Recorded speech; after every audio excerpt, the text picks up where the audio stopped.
સત્યની સાથે જનતાનો અવાજ। આપ જોઈ રહ્યા છો 24 ન્યૂઝ નેટવર્ક। તાજા સમાચાર, ઝડપી અપડેટ અને સચોટ માહિતી 24 ન્યૂઝ નેટવર્ક સમાચાર સૌથી પહેલા।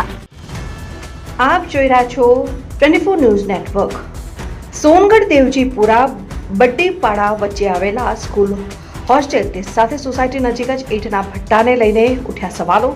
તાપી જિલ્લાના સોનગઢ તાલુકામાં દેવજીપુરા અને બટ્ટીપાડા વચ્ચે સ્કૂલ અને હોસ્ટેલ નજીક ચાલી રહેલા ઈંટના ભટ્ટાને લઈને સ્થાનિકોમાં ચિંતા વધી રહી છે।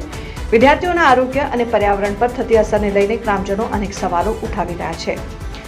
સ્થાનિકોના જણાવ્યા મુજબ ભઠ્ઠામાંથી નીકળતો ધુમાડો, ધૂળ અને ભારે વાહનોની અવરજવરથી પ્રદૂષણ ફેલાઈ રહ્યું છે, જેના કારણે વિદ્યાર્થીઓમાં શ્વાસની તકલીફ અને આંખોમાં બળતરા જેવી સમસ્યાનો ભય વ્યક્ત કરવામાં આવી રહ્યો છે। લોકોએ પણ સવાલ કરી રહ્યા છે કે ઈંટ બનાવવા માટે વપરાતી માટી ક્યાંથી લાવવામાં આવે છે। મોટા પ્રમાણમાં માટી ખોદકામ થવાથી ખેતી લાયક જમીન અને પર્યાવરણને નુકસાન થવાની શક્યતા વ્યક્ત કરવામાં આવી રહી છે। કેટલાક વિસ્તારોમાં ગેરકાયદેસર માટી ખોદકામ થતું હોવાની ચર્ચાઓ પણ ચાલી રહી છે। ગ્રામજનોનું કહેવું છે કે ઈંટ ભરેલા ભારે ટ્રેક્ટર અને ડમ્પરોના કારણે ગામના રસ્તાઓને પણ નુકસાન થઈ રહ્યું છે। વાલીઓ અને સ્થાનિકોએ જિલ્લા પ્રશાસન, પ્રદૂષણ તંત્ર બોર્ડ અને ખાણ ખનીજ વિભાગ દ્વારા તપાસ કરી જરૂરી કાર્યવાહી કરવાની માંગ કરી છે। લોકોની માંગ છે કે શૈક્ષણિક વિસ્તાર નજીક ચાલી રહેલા આવા ભટ્ટાઓ અંગે નિયમોનું પાલન થાય છે કે નહીં તેની પારદર્શક તપાસ કરવામાં આવે અને વિદ્યાર્થીઓના ભવિષ્ય તથા પર્યાવરણની સુરક્ષા સુનિશ્ચિત કરવામાં આવે।